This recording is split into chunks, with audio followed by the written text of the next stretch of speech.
Welcome to Choice Classic Radio, where we bring to you the greatest old-time radio shows.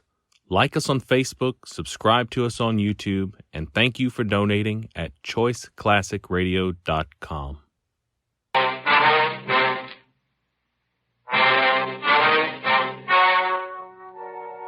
story you are about to hear is true.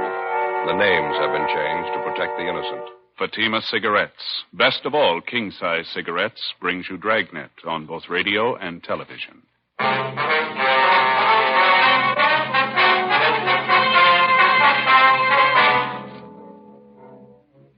You're a detective sergeant. You're assigned to Wilshire Division, Vice Detail. An informant sends you word about an extortion racket going on in your area. The victim, a bookmaker. The suspect, a police officer. Your job? Check it out. Compare Fatima with any other king-size cigarette. Yes, compare Fatima with any other king-size cigarette. 1. Fatima's length filters the smoke 85 millimeters for your protection. 2. Fatima's length cools the smoke for your protection. 3. Fatima's length gives you those extra puffs, 21% longer than standard cigarette size. Fatima gives you more for your money. And in king-size Fatima, you get an extra mild and soothing smoke, plus the added protection of Fatima quality. Buy Fatima in the bright, sunny yellow pack. Best of all, king-size cigarettes.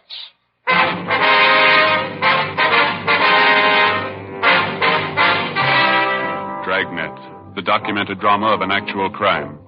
For the next 30 minutes, in cooperation with the Los Angeles Police Department, you will travel step by step on the side of the law through an actual case transcribed from official police files. From beginning to end, from crime to punishment, Dragnet is the story of your police force in action.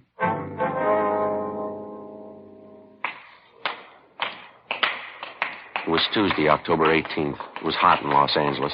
We were working the day watch out of Wilshire Division, Vice Detail. My partner's Frank Smith. The boss is Captain Hayes. My name's Friday.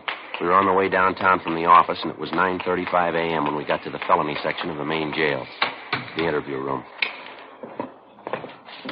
Sit down, Mr. Lawrence. Thanks. Got your message when we checked in this morning. What's it about? Well, I finally made up my mind. I've had enough of this. Say, either one of you got a cigarette? I left mine back in the cell. Yeah, sure. Here you are, Lawrence. Oh, thanks. You bet. Here's a match for you. Now, what's the story? What's on your mind?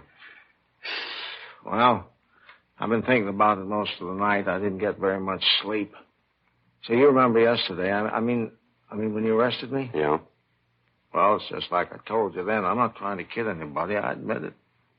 I've been taking a few bets. It wasn't any big operation, though. You know that. They're just laying off a few bets for my friends, people in the neighborhood. We know all that, Lawrence. We went through that yesterday, didn't we? Yeah, I know. I just wanted to make sure we got it straight.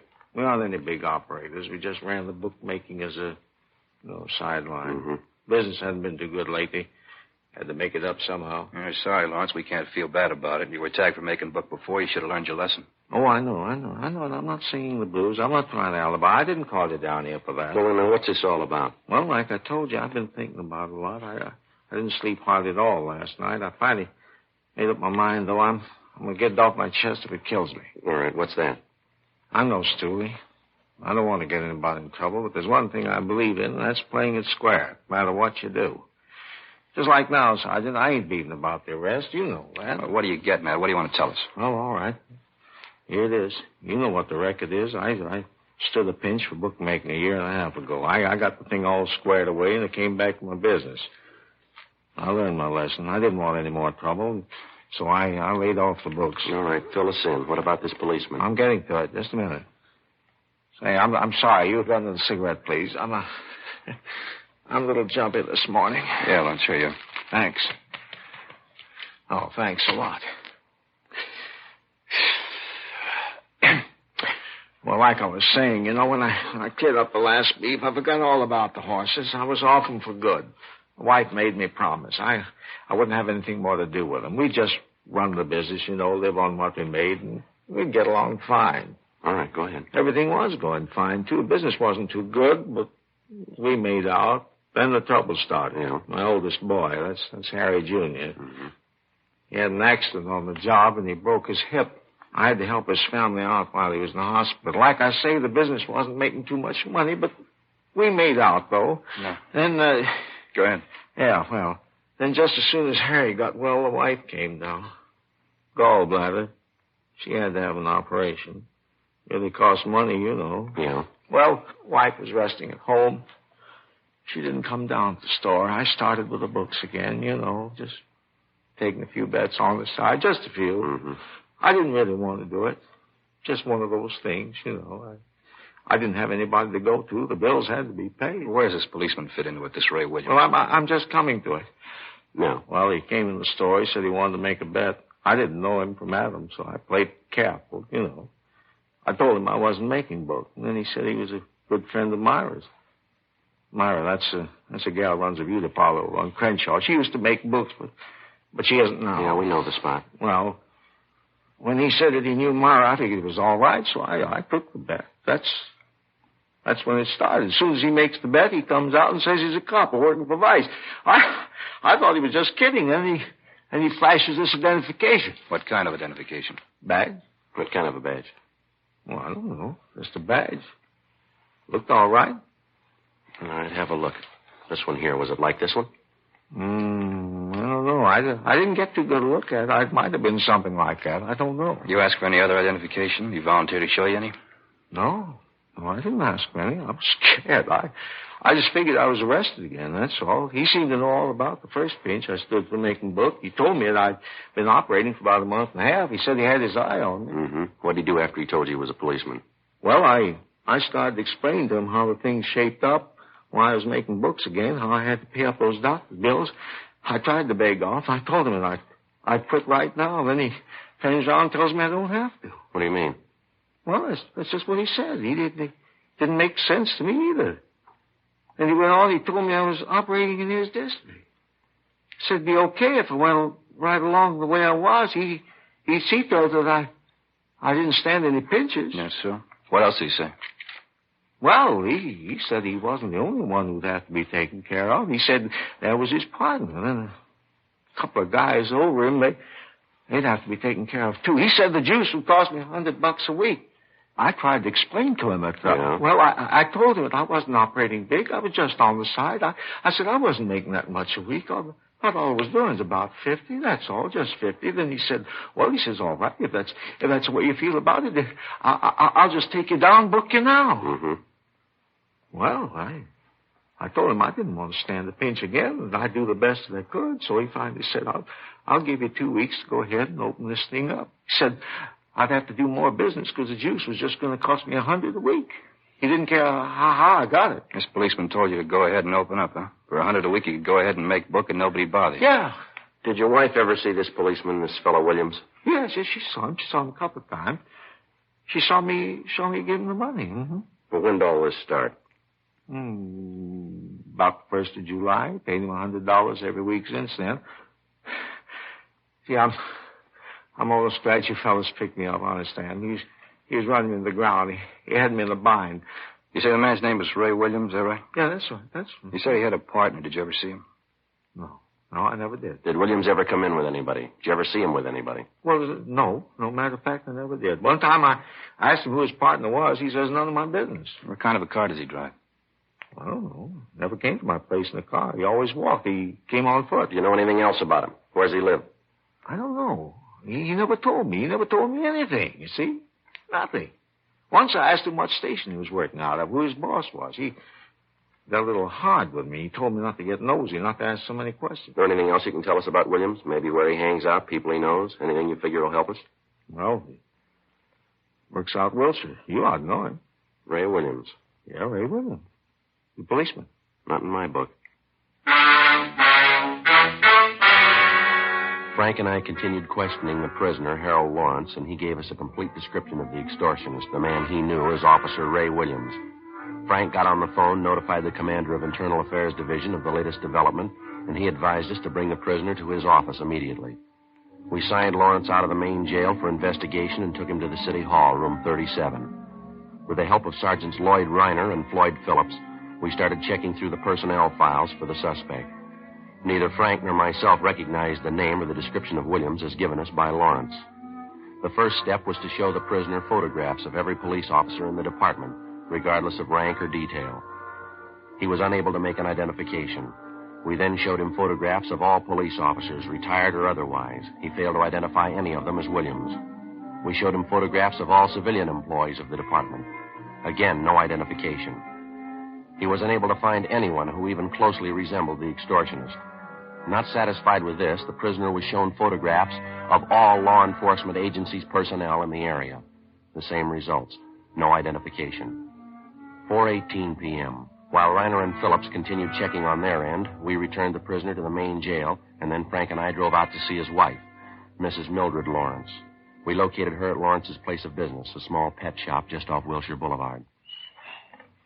What is it this time? Haven't we got enough trouble? What do you want now? We just got through talking to your husband, ma'am. A few things we'd like to clear up. Like to talk to you a few minutes if we could. You talked to Harry? How is he? He's all right, ma'am. We've been with him all day. We're still looking into the case. Why can't you let him alone? He admitted what he was doing. He wasn't lying. He told you everything. Yes, ma'am. We appreciate that. And why don't you let him alone? Let me alone. Trouble. That's all we've had. Sickness and trouble. No end of it. Well, we realize that, Miss Lawrence. We don't like to bother you, but there's something we have to straighten out here. I haven't anything to tell you. I'm busy. Left alone here to run the store. No help. I'm sick. Shouldn't even be down here. Let us alone. Let me alone. Harry was wrong. He'll pay for it. We're not asking you for anything. We're asking you for something, ma'am. We'd like you to help us. Help you? Why? Policeman all alike. As far as I'm concerned, you're nothing but trouble. Reason for all our trouble. Well, that's what we'd like to talk to you about, ma'am. I haven't anything to say, I told you. I'm a sick woman. Got a lot of work to do. Do you mind stepping aside there? Got this whole bin of dog food to package up. Can't just stand around and talk. These poor little pups have to be fed. Haven't even cleaned their litter yet. We appreciate how you feel, Ms. Lawrence. We won't take up too much of your time. Can't you give us just a few minutes, now, please? you listen to me. I've tried to be nice to you. I've got no reason to either. I could tell you a lot of things about policemen, things you wouldn't want to listen to. You think you're so smart. Maybe Harry was doing wrong, but he's not the only one. I could tell you plenty if I wanted. Well, that's what we're here for, ma'am. We told you we were with your husband all day. Then why don't you let me alone? Talked to one cop already today. I told him to stay away, and you do the same. I told him just what I thought of him. Low-down thief. Who was this policeman you talked to today? You know who he is. We're at the same place with you. You big, honest policeman. You never do anything wrong. That Ray Williams ought to be in jail just like Harry is. Ray Williams. That the man who was here today? That's what I said, wasn't it? Now, will you get out of here? Now, look, Miss Lawrence, just a minute, please. We talked to your husband, and he told us all about this man, Williams. And why don't you do something about it? Go get him and put him in jail, just like you did Harry. That's what we're trying to do, if you'll just help us. Williams isn't a policeman. What do you mean? Yes, ma'am. That's what we've been trying to tell you. We talked to your husband. He told us the whole story. How can you tell? How do you know he's not a policeman? He's not, ma'am. We're sure of that. Harry said he was. Showed Harry his badge. Well, that doesn't make him a policeman, ma'am. We had your husband look at pictures of every officer in this area. He convinced himself that Williams isn't a policeman. Well, if he isn't a policeman, who is he? That's what we want to find out. Will you help us? Mrs. Lawrence? You'll have to excuse me. I didn't mean to be nasty. Just that I've been sick. All this trouble, Harry in jail. Yes, ma'am, we understand that. Now, you say Williams was here today. About what time was that? It was before lunch, about 11:30, 11:45, I think. He came here to get money. That's what he always came for. Did he say he'd be back? No, I told him never to come back. Told him Harry was in jail. All the money we gave him, what good did it do?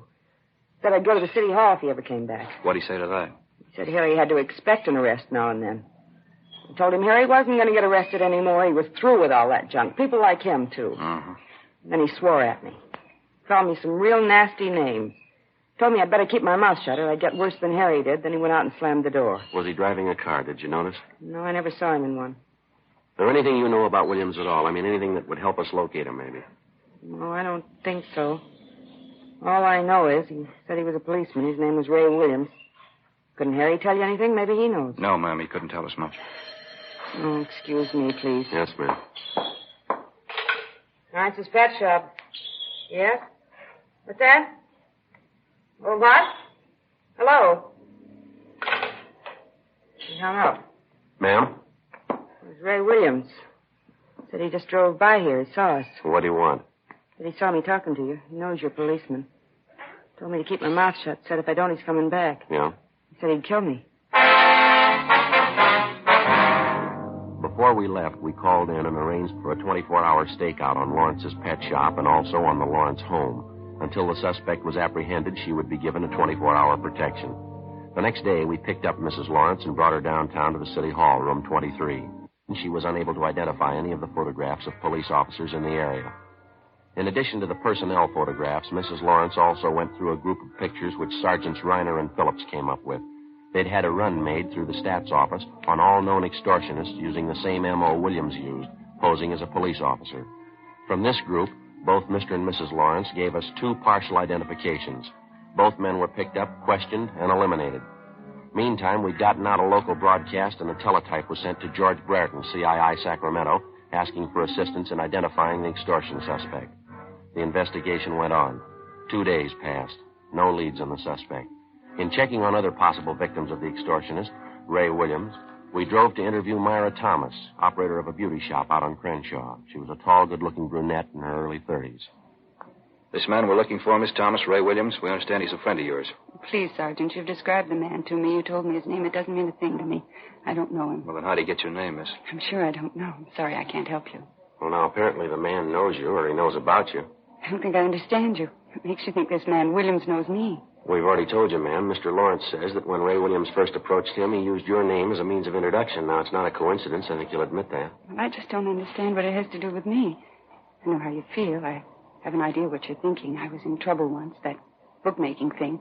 I learned my lesson, though. I'm through with that business. We're not here about that old arrest, ma'am. We don't want to bother you. Just thought you might be able to help us locate Williams. I'm sorry. I don't think I can. Possibly might have been using another name, ma'am. I still wouldn't know him. Description doesn't sound like anybody I ever knew. You know the Lawrences pretty well, do you? Yes, I wouldn't say pretty well, but I do know them. Have you seen them lately, either one of them? No, I haven't. You haven't talked with Mrs. Lawrence the last couple of days? No, why? We thought Mrs. Lawrence might have told you what kind of a man this Ray Williams is. What do you mean? What's so bad about posing as a policeman? Well, it's more than that, ma'am. He telephoned Mrs. Lawrence, threatened her if she talked to the police about him. What? Yes, ma'am. He said he'd kill her. Oh, no. Yes, ma'am, that's right. Couldn't be. He wouldn't do a thing like that. Do you know him that well?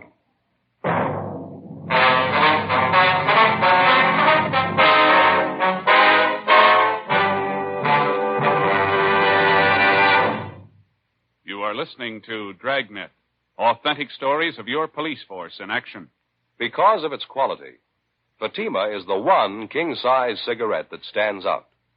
Here's the practical way to prove that yourself. Compare Fatima with any other king-size cigarette. 1. Fatima's length filters the smoke 85 millimeters for your protection. 2. Fatima's length cools the smoke for your protection. 3. Fatima's length gives you those extra puffs, 21% longer than standard cigarette size. Fatima gives you more for your money. And in king-size Fatima, you get an extra mild and soothing smoke, plus the added protection of Fatima quality. Because of its quality, its extra mildness, and superbly blended tobaccos, more and more smokers coast to coast are switching to Fatima every day. Buy Fatima. Your money back plus postage if you're not convinced Fatima is better than the king-size cigarette you're now smoking. Just return the pack and the unsmoked Fatimas by August 1st, 1952. Fatima, Box 37, New York 1. Add to your smoking enjoyment. Smoke king-size Fatima, extra mild and soothing, plus the added protection of Fatima quality. Get Fatima in the bright sunny yellow pack. Best of all, king-size cigarettes.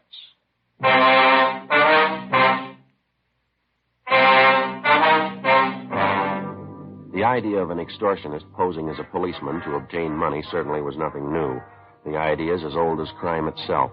It's one of the most vicious types of extortion in the eyes of law enforcement agencies because so many such cases go unreported to proper authorities by the victims. Usually, the victim is a person of circumstances with something to hide. The extortionist discovers the person's secret by one means or another, and he begins the never-ending process of draining the victim of his last dollar, all under the guise of being a police officer. If the victim's intelligent enough, at the first approach by the extortionist, he takes the matter to the proper authorities.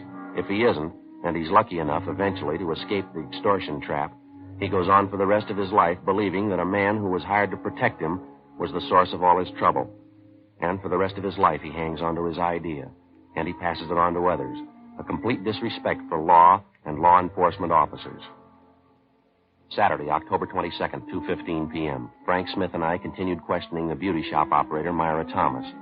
The more we talked with her, the more we were convinced that she was acquainted with the suspect, Ray Williams. In order to convince her of the suspect's viciousness, we drove her over to see Mrs. Lawrence at the pet shop. After their talk, we drove Myra Thomas back to the beauty shop, and she told us the story. Guess I have to admit it. He certainly had me fooled. I thought he was a policeman. You say he showed you his identification, ma'am. I mean, when he first approached you. Yes, he showed me a badge. It looked authentic to me. And the way he talked, the things he said. I thought he was a policeman. I really did. Well, you've heard our end of the story, Miss Thomas. You've talked to Mrs. Lawrence. Are you willing to help us now? It won't get around, will it?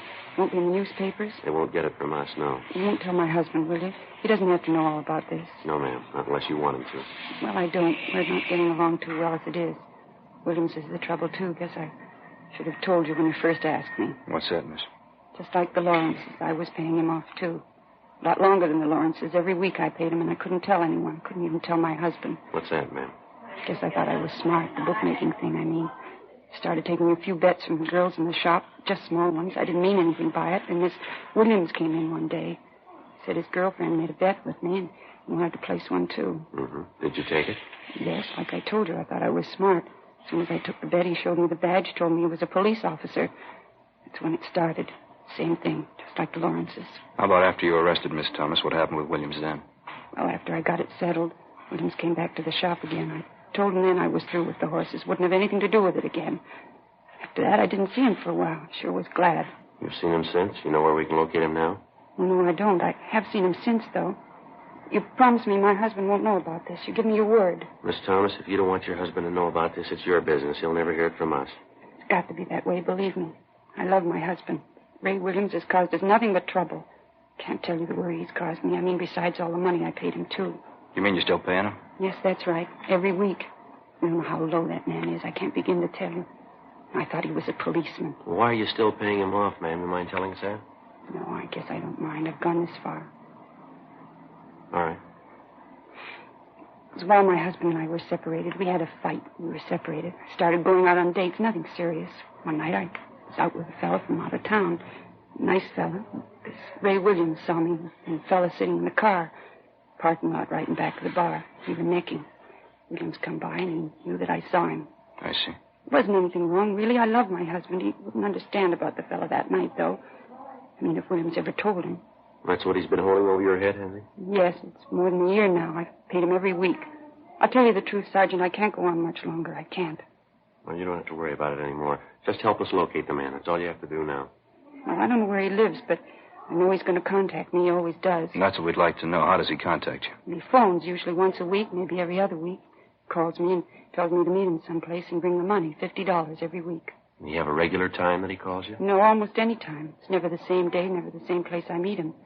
I haven't heard from him in over a week now. He should be calling pretty soon, I guess. Mm-hmm. Usually call here, or does he phone you at home? Both places. He seems to know where to reach me. I don't know what I'm going to do this time. I just don't know. Ma'am?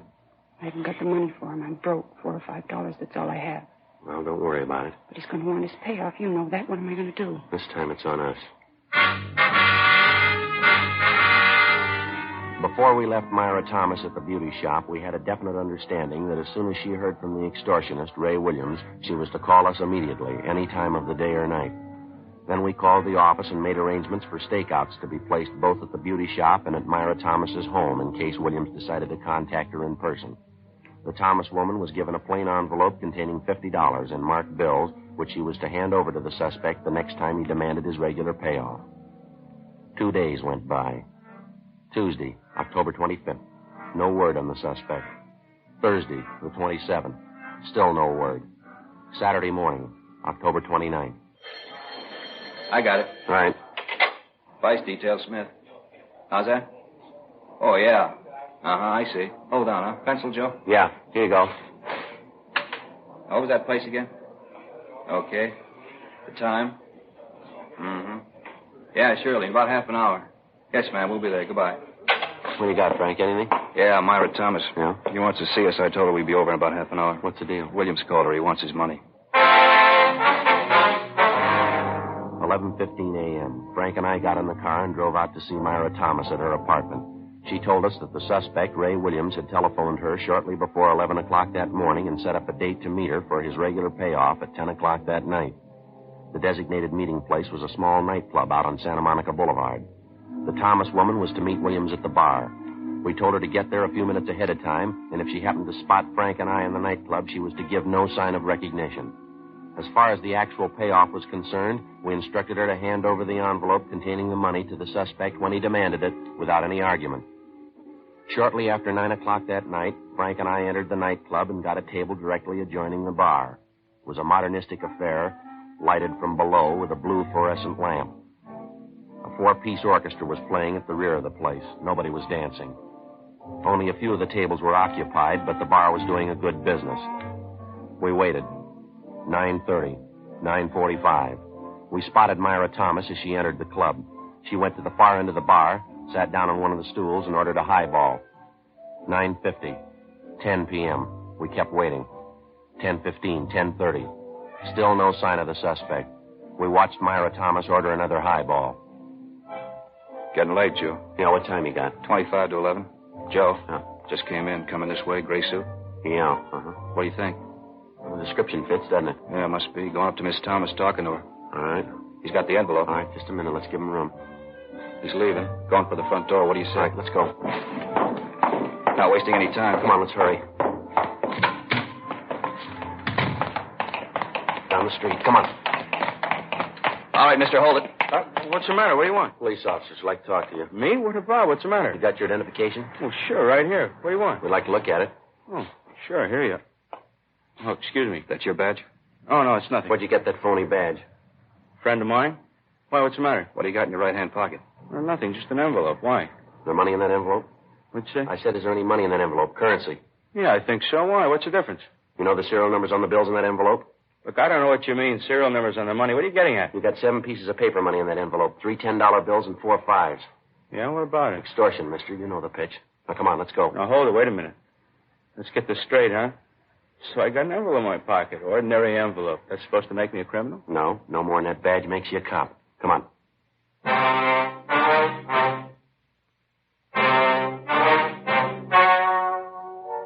The story you have just heard was true. The names were changed to protect the innocent. On January 8th, trial was held in Superior Court, Department 86, City and County of Los Angeles, State of California. In a moment, the results of that trial. Now, here is our star, Jack Webb. Thank you, George Fenneman. Friends, our sales records show that more and more smokers every day are switching to king-size Fatima. Now, this makes us feel especially good because it backs up what we've been telling you, that Fatima gives you more for your money. No other king-size cigarette can match Fatima quality. When you buy your first pack and compare them with the cigarette you've been smoking, you'll notice Fatimas do have a better flavor and aroma, and you'll like their extra mild and soothing smoke. Next time, buy Fatima. Best of all, king-size cigarettes. Raymond Edward Williams was tried and convicted of extortion, 1 count, and impersonating an officer, 1 count. He received sentences as prescribed by law and is now serving his term in the state penitentiary. Extortion is punishable by imprisonment for not less than 1 nor more than 10 years. Impersonation of an officer is punishable by a fine of not more than $1,000 or by imprisonment for not more than 1 year or by both such fine and imprisonment. Friends, sometime during the next 2 weeks, you'll be asked to buy a poppy in memory of those who fought to keep freedom alive. Give generously when you're asked, and wear your poppy proudly. You have just heard Dragnet, a series of authentic cases from official files. Technical advice comes from the Office of Chief of Police W.H. Parker, Los Angeles Police Department. Technical advisors Captain Jack Donahoe, Sergeant Marty Wynn, Sergeant Vance Frazier. Heard tonight were Herb Ellis, Vic Rodman, June Whitley. Script by Jim Moser. Music by Walter Schumann. Hal Gibney speaking. King-size Fatima, made by the same people who make popular Chesterfield cigarettes, has brought you Dragnet, transcribed from Los Angeles.